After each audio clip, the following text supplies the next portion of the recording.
இன்னைக்கு காலையிலே வீட்டு பக்கத்துலேயே வண்டியில் ஒரு ஐயா கிழங்கு கொண்டு வந்தாங்க. எப்போவுமே புதன்கிழமை தோறும் கொண்டு வருவாங்க. இன்றைக்கி வெள்ளிக்கிழமை கொண்டு வந்தாங்க. ரொம்ப நாள் ஆச்சு நானும் சந்தைக்கு போய் எப்படியாவது கிழங்கு வாங்கலாம் அப்படின்னு சொல்லிட்டு பார்த்தீங்கன்னா இங்கே பாருங்கள், பிடுங்கி அப்படி மண்ணோடி இருக்குங்க. நல்ல ஃப்ரெஷ் கிழங்கு.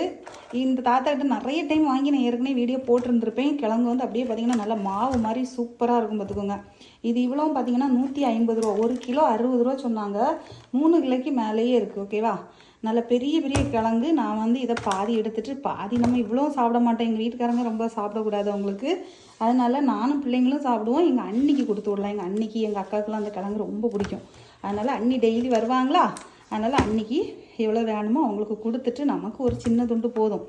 ஒரே ஒரு கிழங்கு எடுத்து நம்ம மட்டும் செஞ்சுட்டு அவங்களுக்கு எல்லாத்தையும் கொடுக்க போகிறேன். விலைக்கு எப்படி கொள்ளாமல் ஒவ்வொரு இடங்களையும் பார்த்திங்கன்னா 50 ரூபா இருக்குது, 40 ரூபா இருக்குது. இது வந்து 60 ரூபா சொல்லியிருக்காங்க. ஆனால் 60 ரூபாய்க்கு கொள்ளாமா அப்படின்னு சொல்லிட்டு மறக்காமல் கமெண்டில் சொல்லுங்கள். சரியா? வீடியோ